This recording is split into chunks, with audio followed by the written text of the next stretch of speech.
Can't quite see the top line, but it just says YouTube. And then themes, subject, channels. I've already taught them that, so I'm going to go ahead and continue. So I was talking about the well where we drew water, bringing to mind the movie, the book, and the movie The Coal Miner's Daughter by Loretta Lynn, who became the first lady of country music after she went through some rough times and had some songs that the country world didn't like. Anyway, I remember well the well where we drew water. Daddy loved and raised 8 kids on a miner's pay. Mama did washboard, ran the washboard every day. Her fingers bled, blah, blah, blah. But anyway, it would be so iconic, the picture of the well.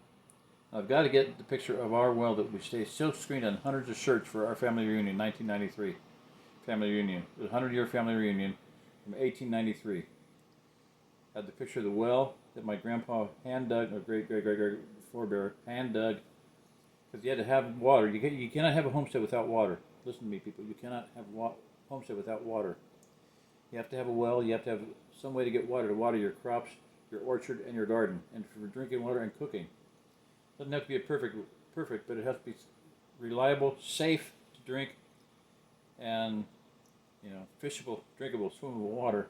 No, Nicole Conan. But anyway, it has to be safe and has to be secure. You can't be beholden to anybody else. You have to have your own source of water, or you do not have a homestead. And that's going to be the salvation of this country. The idea of a Jeffersonian farm. Okay. A small family farm, and there's hundreds of thousands of them here in the Ozarks, and that's going to be the only place in the country where that is true. Only place. The only place where it's going to be survivable in the long run. So I'm going to run around on the internet with that topic, and I'm right. It's a fact. So okay, the next subject / channel. And this is a very specific topic. I'm going to title it "The Female of the Species." And that's based on Rudyard Kipling's poem, "The female of the species is more deadly than the male." I'm saying that for a lot of reasons, because one, the family, children, are a target of the enemy. What would Satan like to do? He'd like to kill every single human being on earth, correct? He's doing as good a job as he can of that with war, pestilence, and everything else. But he attacks the family. He attacks the father, the mother, and children, all of them. But the focal point is the woman, the wife, the mother. He wants to destroy them. He wants to make them divorce their husbands, not be under coverture protection. That's what happened in my case.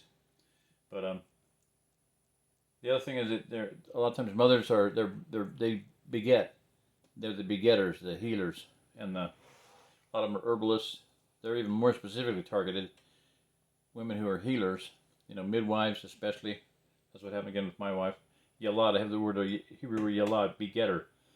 Yalad means beget, and if you're a begetter, you're a major focal point of target of the enemy. So what I want to do is in that, maybe on this channel, I don't know. I'm going to do what I can. I'm very limited in resources. I'm very limited in time. I'm very limited in help, as in I don't have any. Like the little tripod is an absolute piece of junk here that I'm filming this with. It's not heavy. I could knock it over by blowing on it, and it's falling over when I'm out recording it often.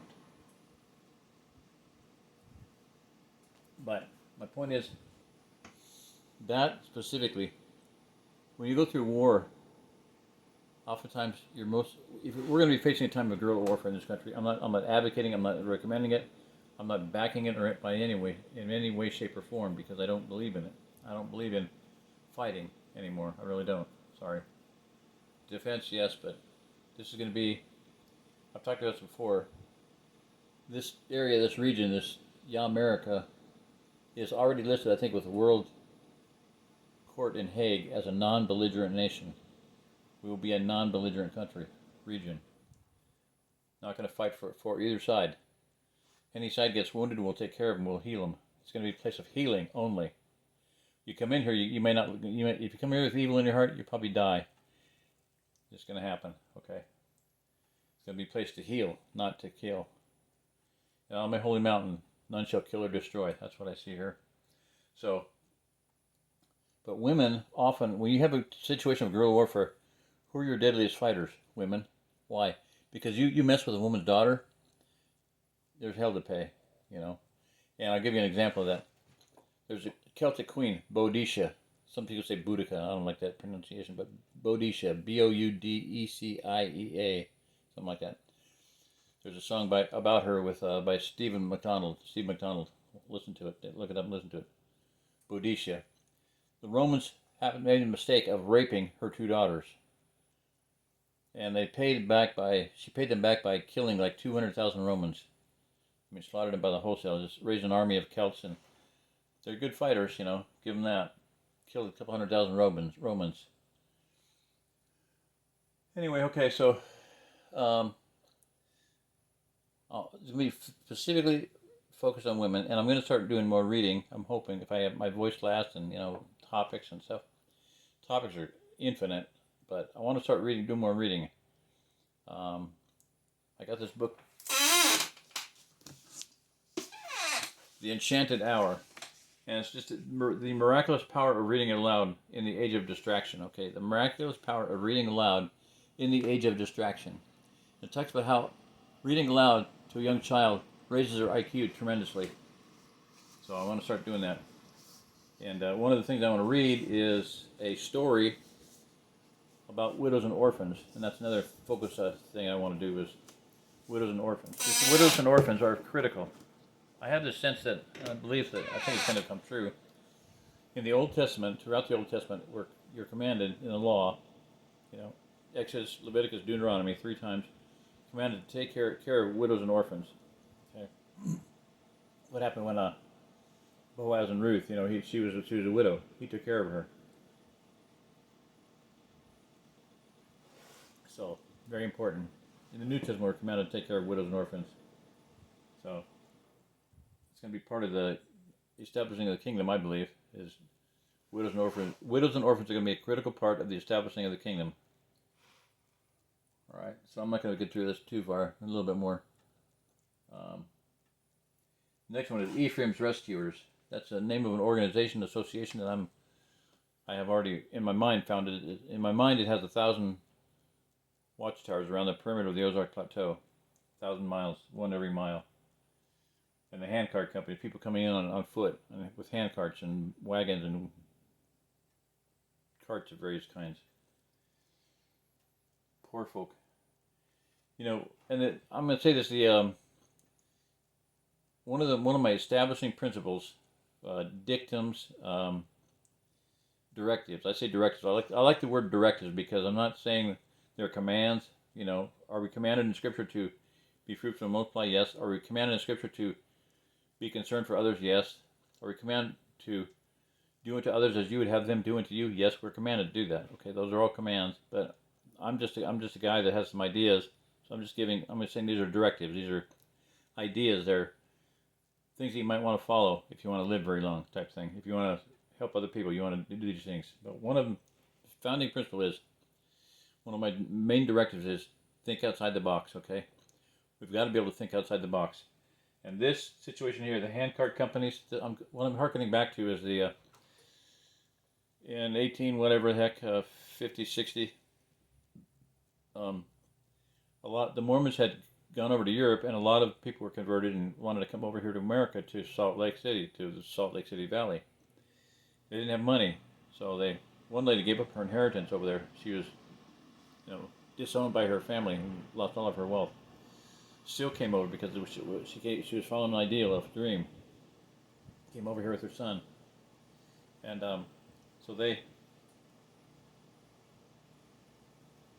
get over to America. How are they going to get out to Salt Lake? It's 1,300 miles, something like that. How are they going to get out there? They're going to walk. Now this to me was one of those brilliant, ingenious, think outside the box episodes, enterprises. I'm looking for a different word. Enterprises, you know, ideas, concepts in all of human history. And it was brainstormed, I think, by Brigham Young. And I don't have any, you know, all I'm saying is that this guy came up with this idea. They don't have money for a Conestoga wagon for all the big trappings and stuff and the ox and everything. They can walk. Just give them a smaller Conestoga wagon, a little cart, and let them walk out. Okay, so Yeah. That's going to happen again. This is prophetic. I'm telling you, that situation with the handcart companies in the Mormon history is prophetic. If you think you're a Christian and you don't like Mormonism, pull your head out of your ass, because I'm telling you, there's a lot of stuff that happened at that point in time that are just prophetic of what's going to happen here in America very shortly. So, and I was castigated by a woman when I first wrote my book. She said, "Take that Mormon stuff out of there." I said, "No, I'm not going to take it out of there." I didn't say anything. I just said no. Another one, what I said about Joseph Smith, that he said that this area of Missouri will be someday well nigh overcome with refugees, not because the land isn't capable of feeding that many people. It's just that there's a lag time between the time that people show up and growing enough food. It's capable of growing that amount of food, but you don't have the capability to have that much food storage. So one thing that the Mormons did was start doing food storage. There would be no food storage in this country if it weren't for the Mormon Church. So stick that in your pipe and smoke it, all you 501c3 monkey-headed Bible-believing monkey brains. Shit, whatever. I mean, I'm upset because something happened recently. 501c3 church is going to kill millions of people. Kill millions of people. Mark my words. In fact, let me get my glasses off here. Mark my words. The 501c3 church is going to murder a lot of people. Because they're going to say, step right in line here, get your FEMA ticket. Free food, free shower, free burial at the bottom of the Pacific Ocean, a FEMA barge, yeah. Way to go. Clergy Response Team, CRT, Clergy Response Team.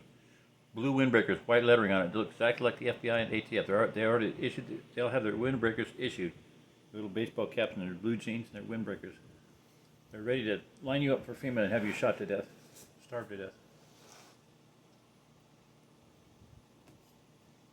Okay, sorry. Rant over. Soapbox over. So I'm not going to get through this, but I'm going to try. Okay, so that's my 501c3 rant. The chair is erasing my stuff here. Enchanted hour. Okay, I talked about that.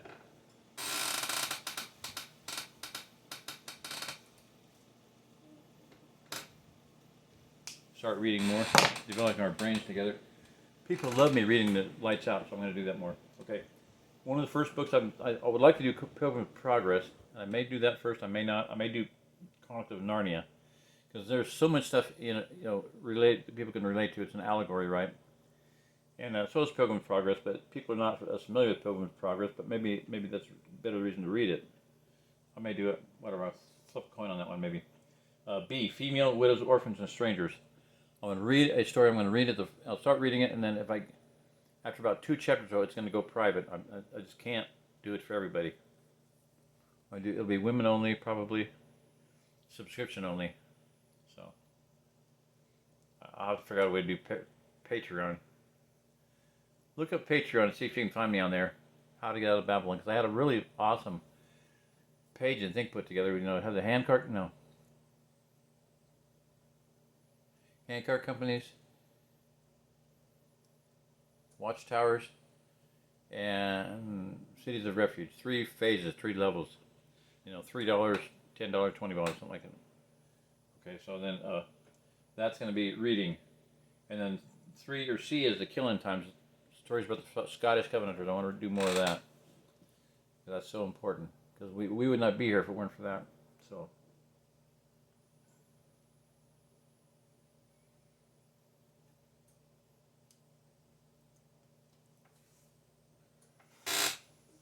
At that point in time, there was a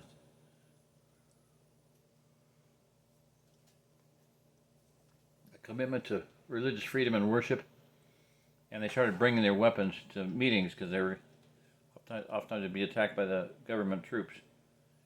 But that probably will happen again. That shooting in Texas, but that wasn't government. That was just some nutcase, supposedly probably a CIA guy. But anyway. We'll see how that all plays out, but that's about it. I think I'll just close it there. I covered everything on the board there. The Enchanted Hour. I want to start doing more reading, but I know my voice is going. I'm not going to read any more tonight. So, we're coming to a brutal time in history, people. Please, listen. Hear and listen, people. Listen and hear. We're coming up to an enforced starvation in this country. Holodomor. Look that word up. Holodomor. Enforced starvation by Stalin upon Ukraine. And we're going to face that in America here. We're already about there with all the food processing plants burning down and the storage facilities and whatnot, shipping, distribution centers. The perfect storm is coming, and it's coming very rapidly. So please listen. If you're in a big city, get the hell out. If you're on a coast, get the hell out. The coast is toast. The coast is toast.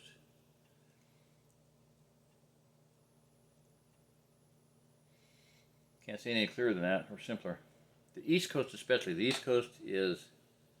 Do you realize that 75% of the country's population lives on 1/3 of the landmass? East of the Mississippi. From the Mississippi to the coast is 1/3 of the landmass of the United States, and about 75% of the population lives on that 1/3. And about... If you look at the population on the cities on the seacoast, about 80% of the population of the country lives on the seacoasts. They can be taken out by waves, flood, whatever, tsunamis, boom, gone in a heart. Virtually overnight, or in a few hours, they could be gone. And huge cities east of the Mississippi, if they empty out, they're going to go out into the countryside, ravaging hordes, just killing to be killing. I've said that before, and I'm getting tired of saying that, but listen to me read chapter 4. The chapter title is called I See the Future, from a book called There Is No Death by Sarah Lanell Monet. Sarah Lanell, L-A-N-E-L-L-E, Lanell Monet. Her father named her after his favorite prostitute. So that's what he named his daughter, and then he beat her and beat her and beat her. She hated her father so bad. Anyway.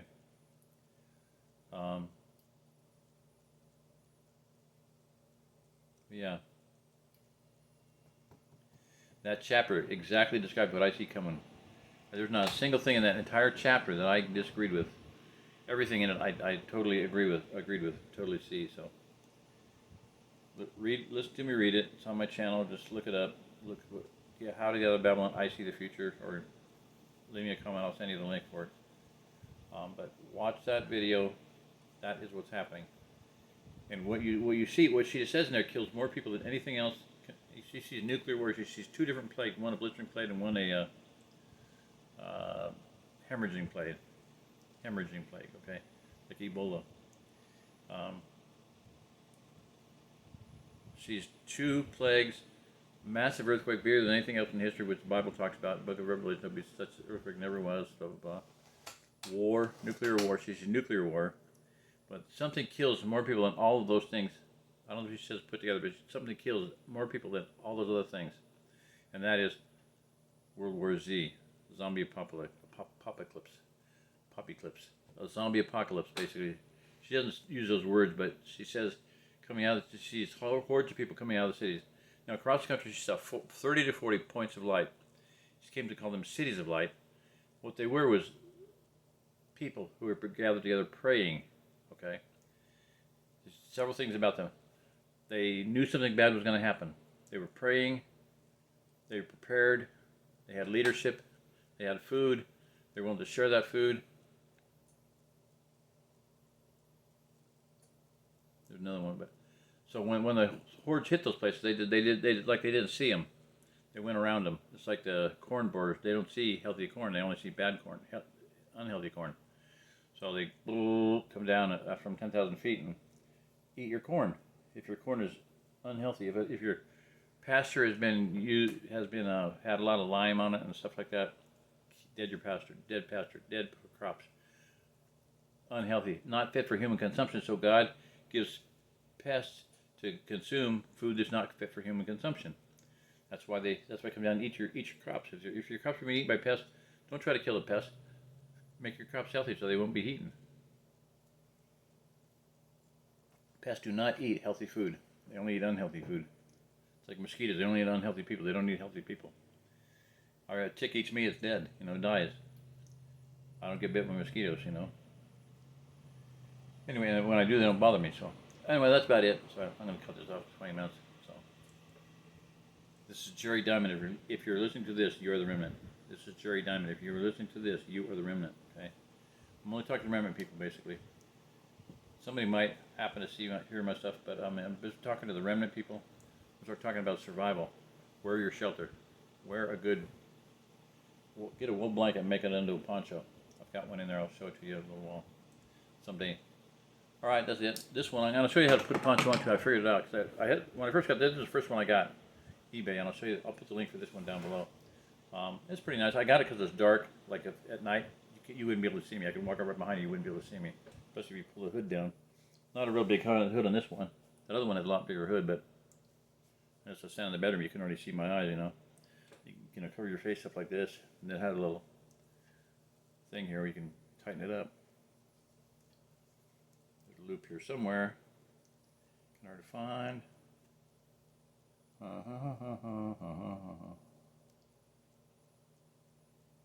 Little bitty stinking loop. That's stupid. I got this on eBay. This is just look up baby alpaca poncho. They got a bunch of different designs. It's a little tiny loop. I don't like that at all.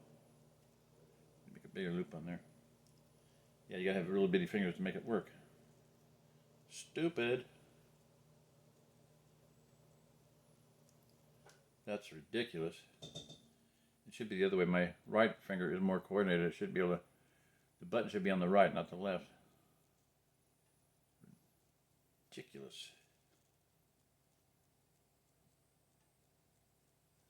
Anyway, buy clothing that will keep you alive in extreme cold weather or extreme hot weather. Extreme hot weather, just take clothes off. Now, cold weather, you have cold weather survival gear. Get it. Good sleeping bag, good ground pad, good tent. There we go. So that covered up just a little bit more, and I could tighten it up. I'm talking about, not being able to see at night, no reflection. You camouflage your face up, that'd be a thing to do. I figured out how to put them on. You roll it up from the back, and you just pick it up and throw the head, have so that this hole is right where you can see it. Put it on your head and let it drop down. I roll it up so roll it in, then roll it up. So when I throw it on my head, it just flaps out. So now I got to figure this out. All right, goodbye. God bless. Sorry, I'm just tired. This is Jerry Diamond. If you're listening to this, you are the remnant. Be the remnant. Make it happen. Come out here and help. Bye-bye.